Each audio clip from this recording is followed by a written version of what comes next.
अक्सा की आवाज़ चैनल में आपका स्वागत है। हमारी आज की कहानी है अब ये माँ शक्तिहीन नहीं। रसोई घर में स्वादिष्ट पकवान बन रहे थे और पूरा घर खाने की खुशबू से महक रहा था, जिसके कारण कमरे में बैठी हुई जानकी जी की भूख और भी तेज हो गई। लेकिन उन्हें मालूम था कि उनके भाग्य में केवल जूठे बर्तनों का ढेर ही आएगा, क्योंकि आज उनकी बहू फिर से यूट्यूब वीडियो बना रही थी। दरअसल उनकी बहू सरिता ने अपनी सहेली की देखा देखी यूट्यूब पर एक कुकिंग चैनल शुरू किया था। उसकी सहेली ने बहुत ही कम समय में बहुत अधिक लोकप्रियता हासिल कर ली थी और साथ साथ अच्छे पैसे भी कमाने लगी थी। इसलिए अब सरिता पर भी लोकप्रियता हासिल करने का भूत सवार हो गया था। आए दिन वह रसोई घर में कोई ना कोई नया पकवान बनाया करती और उसकी वीडियो बनाकर यूट्यूब पर डाला करती। हाँ, यह बात अलग थी कि उसकी वीडियो देखना कोई पसंद नहीं करता था, लेकिन बावजूद इसके सरिता की कोशिशें जारी थीं। थोड़ी देर में सरिता पकवान बनाकर जा चुकी थी और अपने बच्चों के साथ उस पकवान का लुत्फ उठा रही थी। और जब जानकी जी रसोई घर में गई तो बर्तनों का अंबार लगा हुआ था और वीडियो बनाने के चक्कर में बहू ने रसोई घर का सारा सामान फैला दिया था और सब साफ सफाई की जिम्मेदारी अब जानकी जी की थी। जानकी जी ने सबसे पहले अपने और अपनी पति के लिए 4 रोटियां सेकी। सब्जी का कुकर तो खाली था, इसलिए पिछली रात की बची दाल से ही काम चला लिया और उसके बाद किसी काम वाली बाई की तरह साफ सफाई में जुट गई।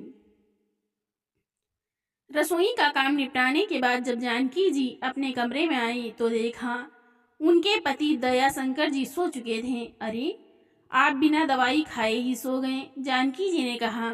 लेकिन दयाशंकर जी गहरी नींद में थे, इसलिए जानकी जी ने दोबारा उनसे कुछ कहना उचित नहीं समझा और खुद भी जाकर सो गई। दरअसल 1 वर्ष पहले दयाशंकर जी को लकवा की बीमारी ने अपने चपेट में ले लिया था। तब से वह चलने फिरने से भी लाचार हो गए थे, कुछ बोल भी नहीं पाते थे। यहाँ तक कि नित्य कर्म के लिए भी वह अपनी पत्नी जानकी पर आश्रित थे। दिन भर वह अपने व्हीलचेयर पर बैठे रहते और रात के समय जानकी जी की मदद से बिस्तर पर लेट जाते। सारा दिन यह सब काम करते करते जानकी जी की हालत बुरी हो जाती, लेकिन बेटा बहू को उनसे कोई सरोकार ही नहीं था। वे तो बस अपनी ही दुनिया में मस्त थे। परंतु अगले दिन सुबह सुबह ही दयाशंकर जी के कराहने की आवाज़ आने लगी तो जानकी जी ने उनकी ओर देखा। दयाशंकर जी अपना पेट पकड़कर जोर जोर से कराह रहे थे और फिर अचानक ही उन्हें उल्टी हो गई। उनकी हालत ज़्यादा खराब देखकर जैसे ही जानकी जी अपने बेटे के पास जाने लगी, उसी समय उनका बेटा तैयार होकर उनके पास आया और बोला, माँ, आज बच्चों की परीक्षा का परिणाम है, इसलिए हम बच्चों के स्कूल जा रहे हैं। फिर जानकी जी बोली, बेटा देख तो तेरे पिताजी की हालत बहुत ज़्यादा खराब हो रही है। सुबह से 2 बार उल्टी कर चुके हैं और पेट दर्द से बहुत परेशान हैं। जानकी जी ने कहा। इससे पहले कि उनका बेटा कुछ बोलता, बहू सरिता तपाक से बोली, इस उम्र में जीभ के स्वाद पर लगाम नहीं रखेंगे तो ऐसा ही होगा। अरे, दिन में 4-5 तो चाय पीते हैं, अब एसिडिटी नहीं होगी तो और क्या होगा। बहू की इस बात पर जानकी जी हैरान रह गई और सोचने लगी कि जब खाने में ताज़ी सब्जी ना मिले और बासी दाल खानी पड़े तो तबीयत तो बिगड़ेगी ही ना। लेकिन बहू के सामने यह सब बातें बोलने की उनमें हिम्मत नहीं थी। तभी उनका बेटा बोला, अरे माँ, 1-2 बार उल्टी हो भी गई तो इसमें परेशानी वाली क्या बात है, थोड़ी देर में ठीक हो जाएंगे बाबूजी। वैसे भी इन सब बातों के लिए मेरे पास बिल्कुल समय नहीं है। ऐसा कहकर विनोद अपनी पत्नी और बच्चों को लेकर निकल गया। लेकिन जानकी जी अपने पति की ऐसी हालत देख नहीं पा रही थी। बटुआ खोल कर देखा तो उसमें 50 रुपये पड़े थे। वह जल्दी से घर से बाहर निकली और पास की ही एक कॉस्मेटिक की दुकान से उनके लिए उल्टी की दवाई ले आईं। अब दयाशंकर जी की तबीयत थोड़ी संभल गई थी, लेकिन बार बार उल्टियां होने के कारण दयाशंकर जी के सभी जोड़ी कपड़े गंदे हो गए थे। लेकिन इतनी ठंड में हाथ से कपड़े धोने का सोच कर ही जानकी जी को कंपकपी छूटने लगी। बाहर धूप भी नहीं थी, मशीन से कपड़े धोना और सुखाना आसान हो जाएगा, यह सोचकर उन्होंने मशीन में कपड़े धोने डाल दिए। लेकिन कुछ समय बाद जैसे ही उनकी बहू घर आई तो उन्होंने अपनी मशीन में कपड़े धोते देख आग बबूला हो गई। आपकी यह मजाल कि मेरी मशीन में आपने बाबूजी के गंदे कपड़े डाल दिए। ऐसा कहते हुए उसने तुरंत स्विच ऑफ किया और सारे कपड़े निकाल कर जानकी जी की ओर दे मारे और कड़कती आवाज में बोली, आइंदा मेरे मायके से आई इस मशीन को हाथ भी लगाया तो मुझसे बुरा कोई नहीं होगा। बहू के व्यवहार पर जानकी जी हैरान रह गई।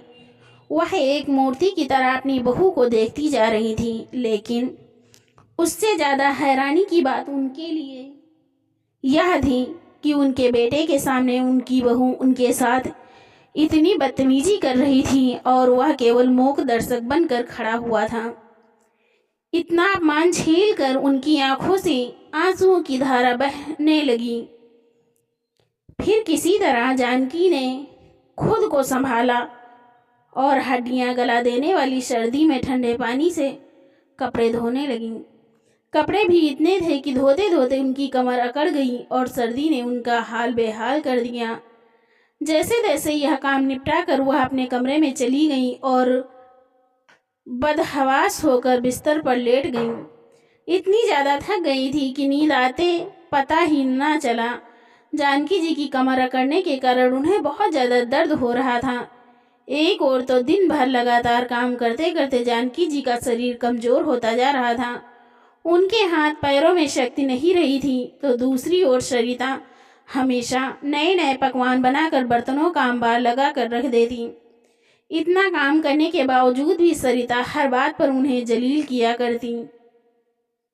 नींद खुली तो जानकी जी की नज़र घड़ी की ओर गई। 12 बज चुके थे। उसी समय उन्हें ख्याल आया कि अभी तक उन्होंने और उनके पति ने सुबह का नाश्ता भी नहीं किया था। कमजोरी के कारण दयाशंकर जी वापस सो चुके थे।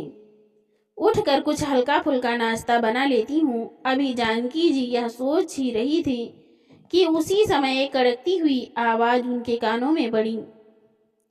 अच्छा, यहाँ आप आराम फरमा रही हैं और वहाँ पूरी रसोई के बर्तन सिंक में पड़े हैं, उन्हें कौन साफ करेगा?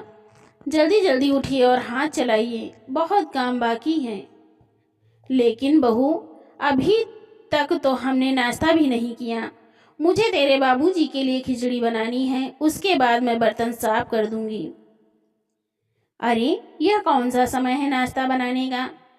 अब मेरा वीडियो बनाने का समय है। जल्दी उठो और जितना कहा गया है उतना ही करो। ऐसा कहकर सरिता पैर पटकते हुए चली गई। बेचारी जानकी जी मरती क्या ना करती। आखिर अपने कमर के दर्द को भूलकर जल्दी से बर्तन धोने लगी। आज उनकी मन की पीड़ा सहनीय हो चुकी थी। उनके हृदय में तूफानों की आंधी चलने लगी थी। सोचने लगी, आज बहू ने सारे गंदे कपड़े उठाकर मुझ पर दे मारे और वह भी मेरे अपने बेटे के सामने। यह दिन देखने से पहले मैं मर क्यों नहीं गई? सोचते सोचते जानकी जी अपने अतीत की गहराइयों में गोते खाने लगी। अपने मायके में मैं 4 भाइयों की लाडली हुआ करती थी। कभी दुख की आंच भी मेरे नज़दीक न आने पाती थी। ससुराल में पैसे की कमी होने के बावजूद मैंने एक बहू, एक पत्नी और माँ का फर्ज कितने अच्छे तरीके से निभाया था। दिन भर सास ससुर की सेवा करती, कभी कुछ कह भी देते तो पलट कर जवाब नहीं देती थी। विवाह के 5 वर्षों के बाद भी गोद सुनी थी तो कहाँ कहाँ इलाज नहीं करवाया था मैंने। उसके बाद कहीं जाकर विनोद का जन्म हुआ था। कितने नाजों से पाल कर बड़ा किया था हमने अपने बेटे को। उसकी पढ़ाई लिखाई के लिए अपने गहने तक भी बेच दिए थे मैंने। पढ़ाई लिखाई पूरी करने के बाद विनोद नौकरी नहीं करना चाहता था, बिजनेस शुरू करना चाहता था, जिसके लिए उसे लाखों रुपये की ज़रूरत थी। और उसके कहने पर उसके पिता ने अपनी ज़मीन बेचकर उसके बिजनेस के लिए भी पैसे जुटा दिए। जब उसका काम चलने लगा तो ऐसा लगा कि सारे बलिदान सफल हो गए। फिर बड़े अरमानों से उसकी शादी करके अपनी बहू को इस घर में लेकर आई थी। सब कुछ कितना अच्छा था, बेटा बहू हमारा कितना ख्याल रखते थे। विनोद हर काम अपने पिताजी से पूछकर किया करता था और वह कभी कोई कड़वी बात नहीं निकालती थी अपने मुंह से। लेकिन 1 वर्ष पहले अचानक ब्लड प्रेशर बढ़ने के कारण विनोद के पिता लकवाग्रस्त हो गए। फिर भी अचानक सब कुछ बदल गया। विनोद को तो अपने बीमार पिता की दवाइयों पर पैसे खर्च करना भी फिजूल लगता था, जिस कारण उनका ढंग से इलाज भी न हो पाया। हमें क्या पता था कि जिस बेटे पर हम जब अपना सब कुछ कुर्बान कर रहे हैं, वही बेटा हमें यह दिन दिखाएगा कि एक ही घर में रहते हुए हमारे खैर खबर तक नहीं लेगा और बस पत्नी की गुलामी में लगा रहेगा। और आज तो बहू ने मेरे साथ इतनी नीच हरकत कर दी कि अब तो ऐसा लगता है कि काश यह धरती फट जाती और मैं इसमें समा जाती। जब अपना खून ही हमारी व्यथा नहीं समझता तो बहू तो फिर भी पराए घर से आई है। मेरे भाई फ़ोन करके मेरा हाल चाल पूछते हैं तो उनमें भी अपने दिल की पीड़ा छिपा जाती हूँ और बताऊँ भी क्या कि मेरा अपना ही खून मेरे साथ ऐसा बर्ताव करता है। इसमें बदनामी तो अपनी ही है। अगर मैं अकेली होती तो कब से अपने जीवन लीला समाप्त कर चुकी होती। मेरे जाने के बाद मेरे पति का ख्याल कौन रखेगा, यह सोचकर हमेशा खुद को रोक लेती हूँ। स्वयं से ही बातें करते हुए जानकी जी की आंखों से आंसुओं का सैलाब बह निकला। उधर दयाशंकर जी भी कुछ कर तो नहीं सकते थे, लेकिन अपनी लाचारी और अपनी पत्नी की हालत पर आंखों से आंसू बहाते रहते थे। आज का नाश्ता भी बड़ी मुश्किल से कहीं जाकर शाम को नसीब हो पाया था उन दोनों को। अगली सुबह जब जानकी जी उठी और सहारा देकर दयाशंकर जी को उठाने लगी तो देखा उनका शरीर गर्म पड़ा था और माथा भट्टी की तरह तप रहा था। उनकी हालत देखकर जानकी जी परेशान हो गई। जैसे ही कमरे से बाहर निकली तो देखा बेटा बहू अपने बच्चों के साथ तैयार होकर कुछ बैग लेकर अपने कमरे से बाहर निकल रहे थे। उन्हें देखकर जानकी जी हैरान हो गई। बेटा, कहीं जा रहे हो क्या? जानकी जी ने पूछा तो विनोद ने कहा, हाँ माँ, बच्चों की परीक्षा के बाद आजकल उनकी छुट्टियां चल रही हैं, इसलिए हम 4-5 दिनों के लिए शिमला घूमने जा रहे हैं। तभी जानकी जी ने कहा, लेकिन बेटा, तुम्हारे पिताजी की हालत तो ठीक नहीं है, उन्हें डॉक्टर को दिखाना पड़ेगा, बहुत तेज बुखार चढ़ा है। फिर विनोद ने कहा, अम्मा, आप समझती क्यों नहीं, इस उम्र में यह सब तो चलता ही रहता है। हमारी टिकट्स बुक हो चुकी हैं और आप लोगों के कारण हम अपना घूमने का प्लान तो कैंसिल नहीं कर सकते ना। तभी गेट पर खड़ी सरिता की आवाज़ आई, अरे आप जल्दी कीजिए, हमारी ट्रेन छूट जाएगी, इन लोगों का तो यूं ही लगा रहेगा।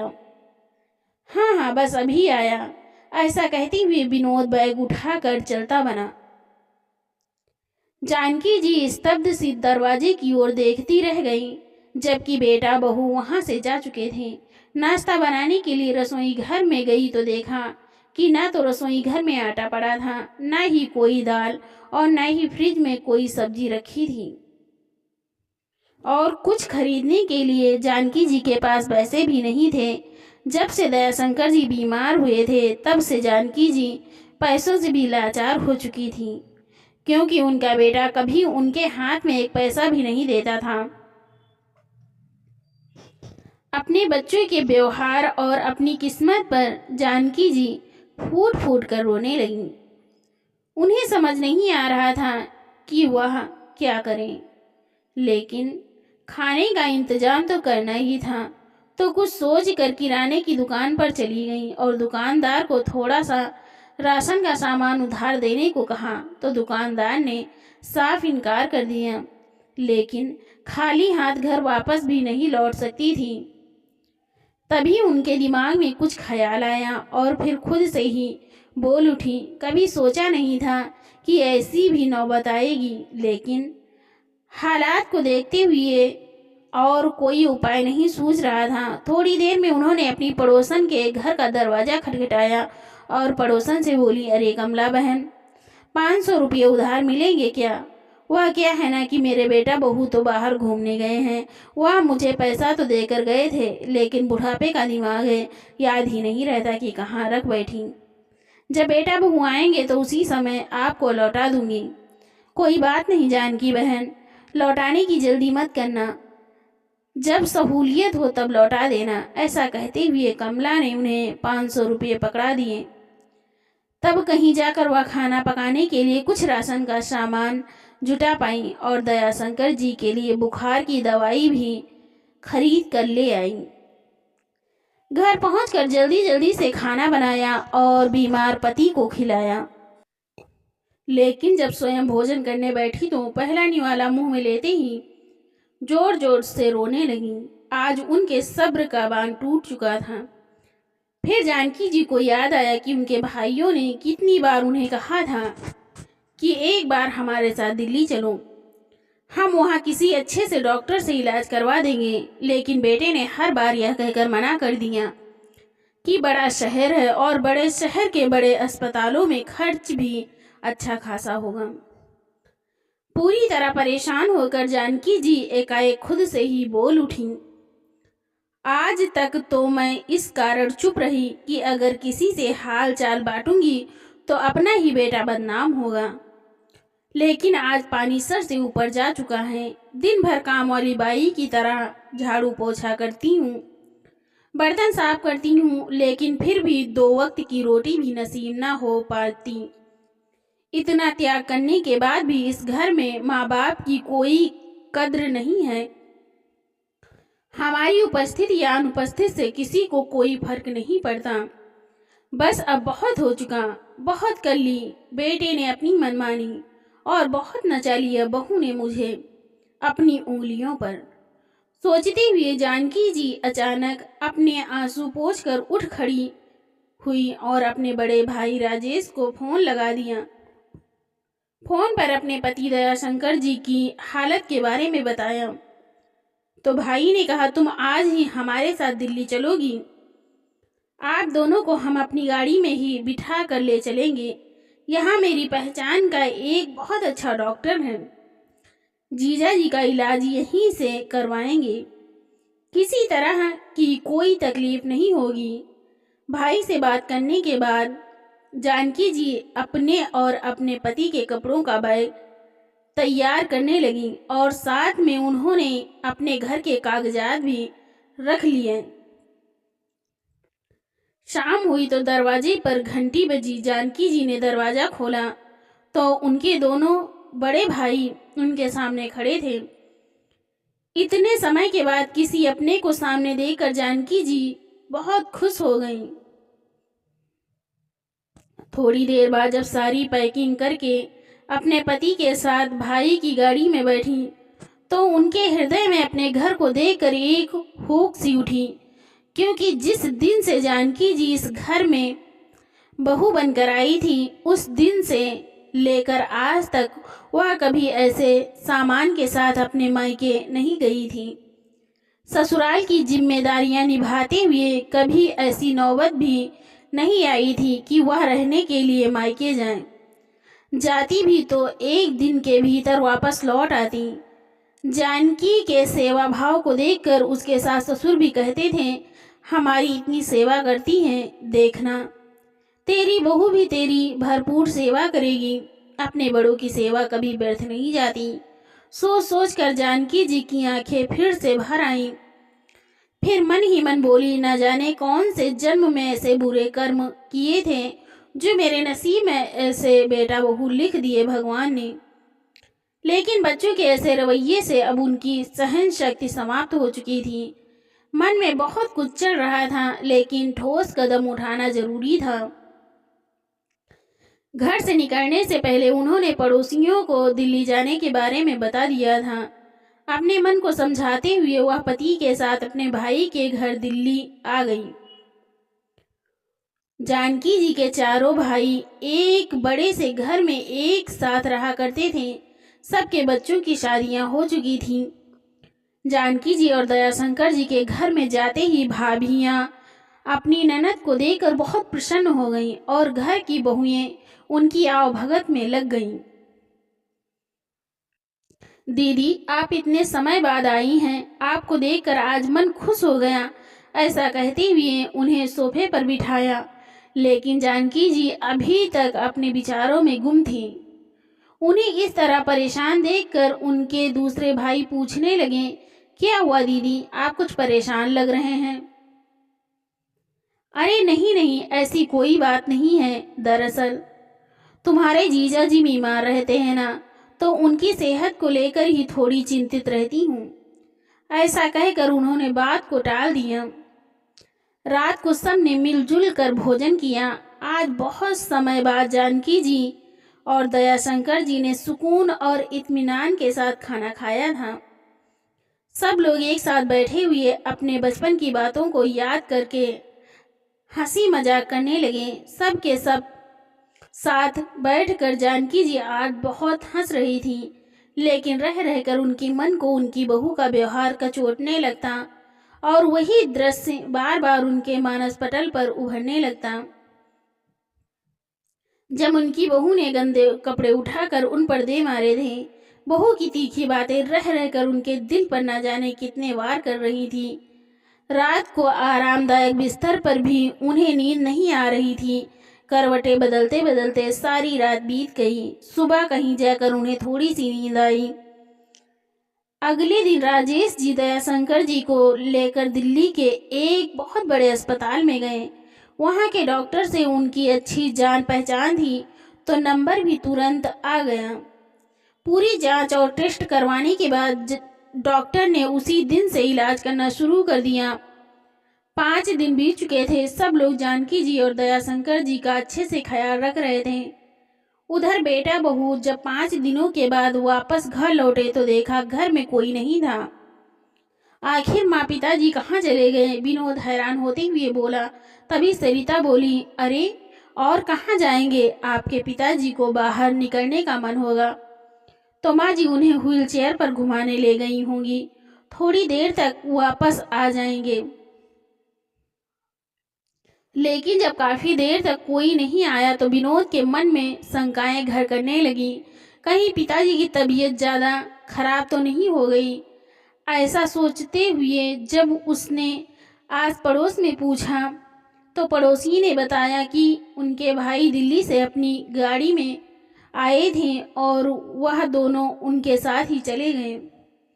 चलो कुछ दिनों के लिए उनसे छुटकारा मिला, ऐसा सोचते हुए बेटा बहू ने सुकून की सांस ली। अब जानकी जी और दयाशंकर जी को दिल्ली आए 15 दिन हो गए थे और जैसे जैसे दिन बीत रहे थे वैसे वैसे ही दयाशंकर जी की हालत में भी सुधार आने लगा था। अब वह थोड़ा थोड़ा बोलने लगे थे और उनके शरीर के अंग भी थोड़ा काम करने लगे थे। यह देखकर जानकी जी को थोड़ी तसल्ली हुई, परंतु यहाँ रहते हुए जानकी जी अंदर ही अंदर घुट रही थी।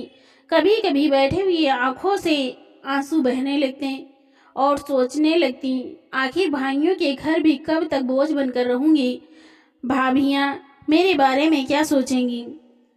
राजेश जी अपनी बहन जानकी जी को बड़े करीब से जानते थे। एक दिन उन्हें उदास बैठा देख उनके पास आए और उनकी ओर गौर से देखते हुए बोले, जानकी, तुम्हारा हंसता खिलता चेहरा कितना मुरझा सा गया है। मुझे मालूम है कि कोई बहुत बड़ी परेशानी तुम्हें अंदर ही अंदर खाए जा रही है। अपने भाई को तो नहीं बताओगी? तभी जानकी जी ने उनके कंधे पर सर रखकर रोने लगी और बोली, क्या बताऊं भैया, मुझ पर क्या बीत रही है? अरे पागल, हम लोग किस लिए हैं? तेरे भाई अभी जिंदा हैं। राजेश जी ने कहा तो जानकी जी ने सारी बात उन्हें कह सुनाई। जानकी, इतनी बड़ी बात हो गई और तूने हमें बताया तक नहीं। इतना पराया समझ लिया था अपने भाइयों को। खैर, देर आए दुरुस्त आए। अब तुझे फिक्र करने की कोई ज़रूरत नहीं है, तेरे भाई सब कुछ संभाल लेंगे। ऐसा कहते हुए उन्होंने अपनी बहन को हौसला दिया। फिर जानकी जी ने उन्हें अपने घर के कागज दिखाए। राजेश जी का बेटा एक बहुत बड़ा वकील था, इसलिए उन्होंने इस बारे में अपने बेटे के साथ बैठकर विचार विमर्श किया। कुछ दिन और बीते तो विनोद और उसकी पत्नी सरिता भी मामा जी के घर आ पहुंचे। विनोद गुस्से में अपनी माँ से बोला, माँ, आप लोग हमारे साथ ऐसा कैसे कर सकते हैं? क्या कोई अपने बेटा बहू पर भी केस करता है? और ऊपर से घर खाली करने के लिए भी आपने हमारे पास नोटिस भेज दिया। फिर सरिता बोली, अरे माँ बाप अपने बच्चों के लिए जो कुछ भी करते हैं वह तो उनका फर्ज होता है। अब अगर हम अपने बच्चों पर जैसा खर्च कर रहे हैं तो इसका मतलब यह तो नहीं है कि उनके बड़े होने पर हम उन पर केस करके उनसे वह पैसा वापस लेंगे। फिर विनोद बोला, माँ, यह कदम उठाकर आपने अच्छा नहीं किया। सारा समाज आप पर थू थू करेगा। फिर जानकी जी, जो अभी तक अपने बेटे बहू की बातें सुन रही थी, अचानक चुप्पी तोड़ते हुए बोली, हाँ बेटा, यह बात तो तुमने सही कही, बदनामी तो होगी, लेकिन मेरी नहीं तुम्हारी बदनामी होगी। तुम शायद यह भूल रहे हो कि तुम्हारी माँ होने से पहले मैं एक पत्नी हूँ। अपने बेटे का फर्ज तुम तो भूल चुके हो। अपने पिता से सब कुछ हथियाने के बाद जब वह बीमार पड़े और उनके इलाज पर पैसा खर्च करने की बात आई तो तुमने ये कहकर पल्ला झाड़ लिया कि बुढ़ापे में ऐसी परेशानी तो लगी रहती हैं। और तो और बहू मेरे साथ जानवरों से भी बदतर सुलूक करती हैं, वह भी तुम्हें दिखाई नहीं देता। इतना कहते कहते जानकी जी की आंखों से आंसू छलक पड़े। फिर सरिता ने कहा, ठीक है, अगर आप हम पर केस कर सकती हैं तो हम भी शहर का बड़े से बड़ा वकील करेंगे और केस जीत कर दिखाएंगे। ऐसा कहकर वह अपने पति विनोद को लेकर चली गई। लेकिन राजेश के वकील बेटे का दबदबा इतना था कि विनोद और सरिता का केस लड़ने के लिए शहर का कोई बड़ा वकील तैयार ही नहीं हुआ। बड़ी मुश्किल से उन्हें अपना केस लड़ने के लिए एक वकील मिला। अदालत में जज साहब ने दोनों पक्षों की बात सुनी।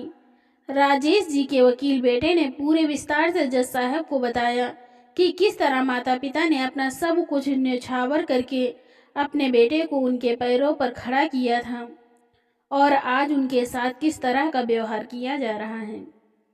सारी बात सुनकर जज साहब बोले, आज मैंने अपने जीवन में पहली बार ऐसा देखा है कि माता पिता ने अपने बेटे बहू पर इसलिए मुकदमा दायर किया कि बेटे को पढ़ा लिखा कर सेटल करने के बाद भी वह अपने माता पिता की जिम्मेदारी नहीं उठा रहे हैं और साथ साथ बहू के द्वारा उन्हें आए दिन प्रताड़ित भी किया जाता है, जो कि सरासर अमानवीय है। विनोद और सरिता को फटकार लगाते हुए जज साहब ने कहा, आपको शर्म नहीं आनी चाहिए। क्या यही दिन देखने के लिए आपके माता पिता ने अपना पेट काट काट कर आपके भविष्य को उज्जवल बनाया था ताकि आप उनकी जिंदगी नरक बना दें। आज के केस का फैसला आने वाली पीढ़ी के लिए एक सबक बनेगा, क्योंकि जो संतानें माता पिता का उत्पीड़न करती हैं उन पर कभी रहम नहीं किया जा सकता।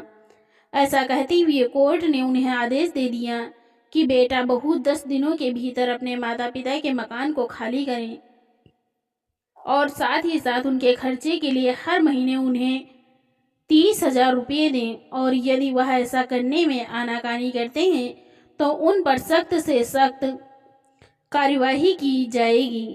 अदालत का फैसला सुनते ही सरिता और विनोद की हवाइयाँ उड़ गईं।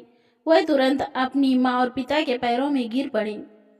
हमें माफ़ कर दीजिए, आगे से हम कुछ भी गलत नहीं करेंगे। आपके साथ रहकर हम आपकी खूब सेवा करेंगे। लेकिन जानकी जी और दयाशंकर जी ने उन्हें माफ़ नहीं किया, केवल इतना ही कहा कि अब हम अपनी ज़िंदगी सुख शांति से गुजारना चाहते हैं और यही हमारा अंतिम फैसला है। उधर इस पूरे केस को मीडिया द्वारा कवर किया जा रहा था। सभी लोकल और नेशनल न्यूज़ चैनल पर लाइव दिखाया जा रहा था और साथ में यह भी बताया जा रहा था कि बेटा बहू अपने माँ बाप के साथ किस तरह का व्यवहार करते हैं। सरिता अपने यूट्यूब वीडियो में तो मशहूर ना हो सकी, लेकिन अपनी गलत हरकतों की वजह से पूरे देश में बदनाम जरूर हो गई। किसी ने क्या खूब कहा है, चाहे लाख करो तुम पूजा और तीर्थ करो हजार, मगर माँ बाप को ठुकराया तो सब कुछ है बेकार। तो दोस्तों, आपको हमारी कहानी कैसी लगी, लाइक एंड कमेंट करके ज़रूर बताइएगा। अगर आपने हमारे चैनल को सब्सक्राइब नहीं किया तो सब्सक्राइब करना बिल्कुल ना भूलें। मिलते हैं एक और नई इंटरेस्टिंग कहानी के साथ। बहुत बहुत धन्यवाद।